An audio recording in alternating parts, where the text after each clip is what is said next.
So you invest in property, but should you rent or buy your own home?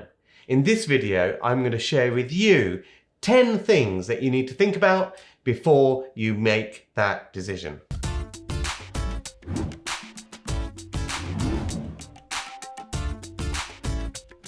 Hi, my name's Ranjan. I've been investing and developing properties for the last 30 years. You may have seen me on the hit Sky TV show Property Elevator, or you may have attended one of our Baker Street property meets in central London. If you're new here, make sure you subscribe and hit that bell icon. We put out new content each and every week, all dedicated to helping you stay on top of your property investing game. So make sure you do that right now and you'll be notified as soon as we upload. Should you rent or buy your own home? Now, this is a question I get asked so many times, and quite frankly, when you search on YouTube, there is so much twaddle about it on YouTube. So here are my 2 pennies worth. And this is just typical of the kind of questions that I get from Talia Jones. Love the video. Thanks for the useful content. What's your opinion on buying a property as your own home?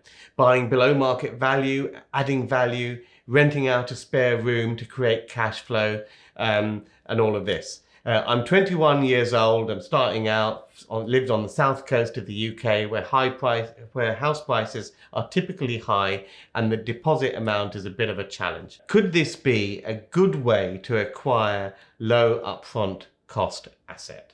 I hope this makes kind of sense. Thank you. Well, actually, what you said makes quite a lot of sense, and I'm going to unpick a lot of all that in my 10 points that you need to think about. The answer is mixed. And it depends, but this 10-point checklist will help you navigate through this question to determine the right answer for you and your circumstances. Now let's look at building equity. That is really the main financial reason why you would want to buy your own home.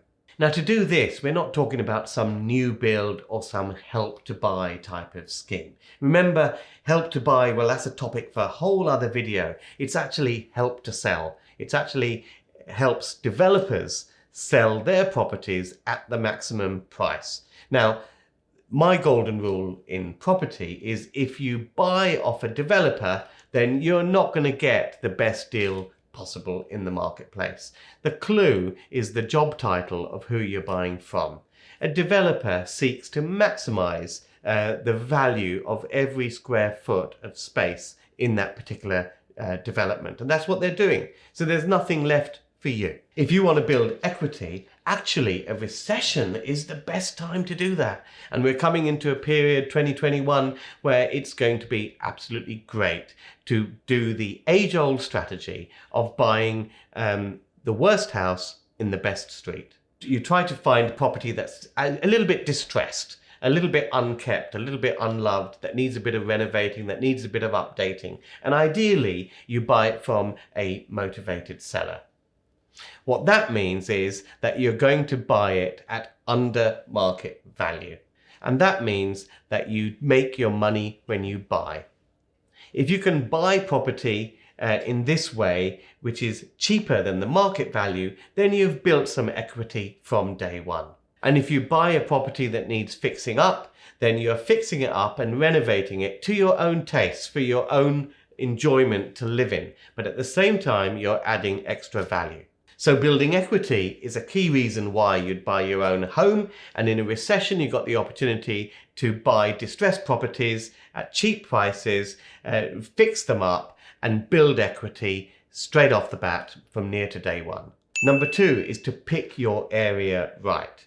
Now, there are some parts of the UK where, quite frankly, property hasn't risen a bean in more than a decade. Now, these sort of areas tend to be areas where there's high unemployment, there's falling population, and they're just generally places where people don't want to live. Asset prices stay suppressed. Now, the thing is, there's always a certain cost to owning property. You've got to maintain it, you've got to fix the roof, repair the heating and all that sort of stuff. Now, property ownership works when you're in an area where the asset price growth is strong, and that far outstrips any cost of ownership. There's not a great case for buying a 40 grand flat in Blackpool if it's still going to be worth 40 grand in 10 years and you've had to fix the boiler and do something with the roof. So ideally you want to pick areas where there's infrastructure growth spend. Follow the money. Follow where private sector and governments are investing in a particular area. So if there's a new Crossrail or something like that and it's coming on stream in 5-6 years time, then that's an area where the government has said, well, actually there's population growth, that's why we're going to build this infrastructure, and in 5-6 years time you're pretty much guaranteed a little bit of long-term growth going on. So follow the money, follow the infrastructure spend, look for areas that are up and coming, look for areas that are surrounded by areas which have already up and come or gentrified. And then you've just got this pocket area which is still lagging behind the surrounding areas, because you pretty much know that that's going to follow the same trend in due course. Number 3 is it allows you to be your own bank. If you got points 1 and 2 right, in other words, you bought the worst house in the best street, you've done a bit of refurbishment and you picked your area right, then what you've done is built equity in that property that you've bought, that you call home. Now the wonderful thing is when you've built that equity, you can refinance that property. In other words, get the maximum mortgage that you can on that particular property. Now, when you get a mortgage on your own home, you can usually borrow more, a greater percentage loan to value, and you can usually get it at a lower interest rate than if you were buying investment property. So when you've created that equity in your own home, you can use it as a bank. You can borrow against it, and that will be the cheapest form of borrowing that you will ever get. And you can invest that money that you've borrowed out of your own home into your property business. By the way, folks, please like this video. It helps us out on YouTube and it helps get this video out to more people who may be interested. Number 4 are the tax benefits. If you get the area right and you get the property right, it's a long-term store of wealth, and you will outpace inflation in terms of the capital appreciation. One of the great strategies that works in the UK is to basically live in the most expensive home that you can afford, because any appreciation on that property is free of any capital gains tax. And number 5, which really follows on from the tax benefits issue, is follow what experts are doing in your own country. Now, what I'm talking about here is very much from a UK resident's perspective. Now, the equation of whether you buy or rent changes depending on what jurisdiction you live in, and it's mainly due down to tax. In the UK, for example, there is no capital gains tax on your own property. We also have no wealth taxes, which accrue in some countries, which is a percentage of the value of the property that you have to pay in as a wealth tax every year. We don't have that in the UK. We also have allowances on your main home as far as inheritance tax and passing things down go.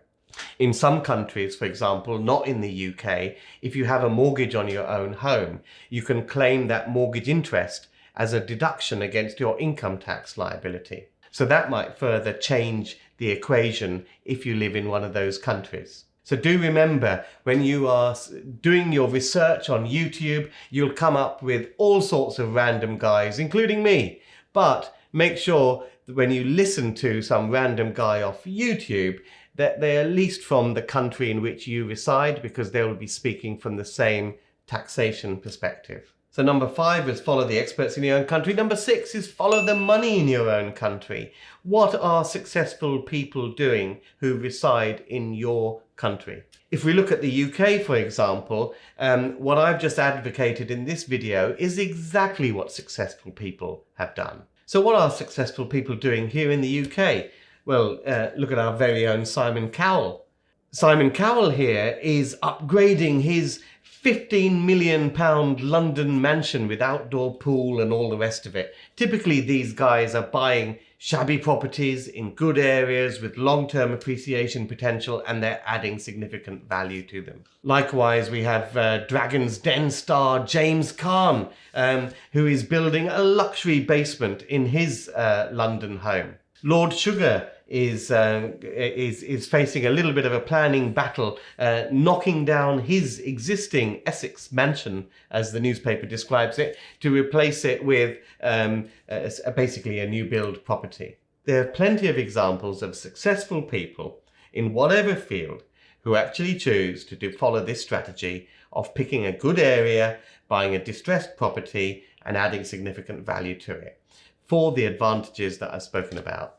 Number 7, the cost of your mortgage may actually be cheaper than your rent. And you'll find this in many areas that this will be the case, particularly in today's climate of low interest rates, and low interest rates in particular for owner occupiers. So basically, if your mortgage payments are less than your rent, then why wouldn't you? Okay, let's talk about mindset. Now, I think a lot of people on YouTube are approaching this with the wrong mindset, quite frankly. They're going around saying that, well, if I rent my own home, then I've got flexibility, I've got low upfront costs, and I can use my capital to invest in investment property. I think that's a bit bogus for several reasons. If you've got some capital, then put it into your own home, but buy smart. As I mentioned before, you buy under value, you add value, and then you pull that equity out and you're left with your own home. And the other thing you have to think about with mindset is your state of mind. Now, if you're investing in property, it helps to do it from a property that you own. You've got that freedom that you can stay put, you can put roots where you want to put roots, you can change the wall coverings without asking your landlord. If you want to set up a cinema room, you can do so. You don't have to worry about, well, can I put my projector in the ceiling and all of that sort of stuff. It allows you to live the lifestyle that you want to lead without asking anyone for permission. If you're in that mindset where you have to ask for that permission, I don't think it creates the right headspace for you to be an entrepreneur. And happiness. People are more happy when they're in control of their destiny, they're in control of the space and surroundings in which they live. Listen, lifestyle costs. Whether it's your own home, your membership of golf club, or if you want to put kids in private schools, or if you want to drive a car, go on holidays, lifestyle costs. The way to think about it in your mind is that through business and entrepreneurial activity, you're generating the cash flow to pay for the lifestyle. If you're going around investing in property and thinking about cash flow, and you're left to just rent your own home that you're living in, and you can't even put up a picture in your dining room without asking the landlord's permission, then what the hell is the point? What do you think? Would you buy your own home, or would you prefer to rent it? Let me know in the comments below. And what about 2-in-1? What about in having an investment and your own home in one single transaction? There's too much talk going on about it has to be one or the other. It has to be an immediate home, or it has to be an investment, and the two can't be together. Well, I've talked a little bit about how long-term appreciation you can benefit. But the big thing that you don't usually benefit from your own home is income. You benefit from appreciation, but how do you benefit from income? Now there are several ways to do this. Now, the first property I ever bought straight out of university, I bought a house in Harrow. We had 4 rooms. I basically lived in one and rented out the other 3. It paid for the mortgage, it paid for the cost of keeping the whole place, and I had my cost of living for free. Later on, when I wanted to trade up, I bought a house in Islington, which we converted into 3 flats. That I basically stayed in one myself, and then when we refinanced all the 3 flats, because of the uplift in value, it basically gave me my own flat to live in at no cost, which is something that anyone can do. And plenty of other videos on my channel, I talk about commercial to residential conversions. A big, great strategy right now is to pick up some shops with uppers. So freehold shops with upper floors. Now, under permitted development, you can convert the upper floors into 2 flats. You can also do a flat at the rear of the shop. I'll put some links to some of the videos I've done on this subject. So basically, you can take a building which is relatively lowly priced, because commercial buildings are priced at a low price per square foot to residential buildings. And by partially converting some of it to residential, keeping a little bit of commercial space, you build an asset which is income producing. And you also generate a space which you can use as your own home or your own living accommodation too.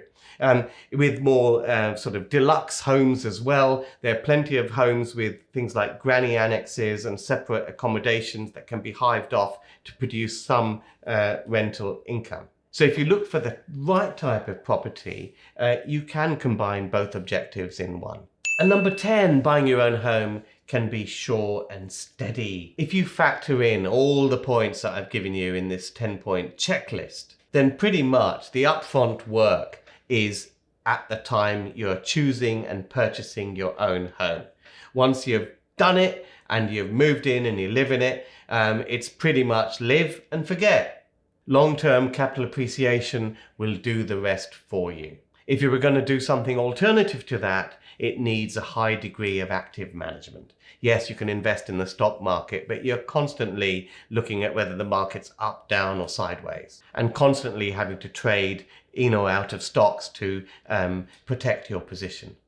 So there you have it, folks. If you're in the UK, you're serious about property, you can make your own home a great investment decision. And if you buy right, you can make it pay for itself more or less on day one by buying distressed, motivated sellers and adding value to it. You can also do the right deal by creating another unit within your home so that you can create additional income stream if you so wish. And by far, if you get the area right, it's a great store of wealth, and the long-term capital appreciation will outpace inflation. And quite frankly, all the successful people I know live in properties that they own, and also they have actually developed or done significant refurbishment works on to add value to them. So why do you find some people on YouTube who say, no, you want to rent the home that you live in and invest all your money into property? Well, quite frankly, I can't think of any logical reason on this earth why that is a sane thing to do in the UK. The only reason I can think of, and this is a little bit of a theory of mine, and so I'll just run it by you. When you actually buy your own home, you are putting up a little bit of capital, and you're also putting a little bit of emotional energy into it, because it's an emotional thing, getting your own home, setting up your place and getting the furniture and the walls that you like and all this sort of stuff. You're putting in a lot of emotional energy into your own home. And that's going to be for pretty much for 6 months to a year. Now, if I'm producing a YouTube video, but I want you to buy one of my courses, and I'm very, very focused on selling my courses, then the last thing I want you to do is put your emotional energy, time and effort into something else, even though it may be that better for you. But on this channel, yes, I have courses, I have specialist courses for commercial property investment and development and the like, and plenty of people go on it and learn from it and develop their property businesses very well out of that. But whether you go on my courses or not, that is not my primary interest in making this video. I want you to make the right decision for you. And if you follow my 10-point checklists and you do not have your own home right now, then this coming period will be the absolute right time to actually build your foundation of your financial security long term. Recession is the best time to follow this 10-point checklist and make sure you have your own home. When you have that and you've done it intelligently as per the points that I've talked about, then you'll be in the right position to develop your property investing career and take that to the next level. Then come back to me and I can share with you how best you can do that as well. Well, I've just told you what I think. I mean, who the hell am I? I'm just a random guy off YouTube. Let me know whether you agree or disagree with anything that I've said. Start the discussion in the comments below and I'll respond back and we'll have a chit chat. Until the next video, bye for now.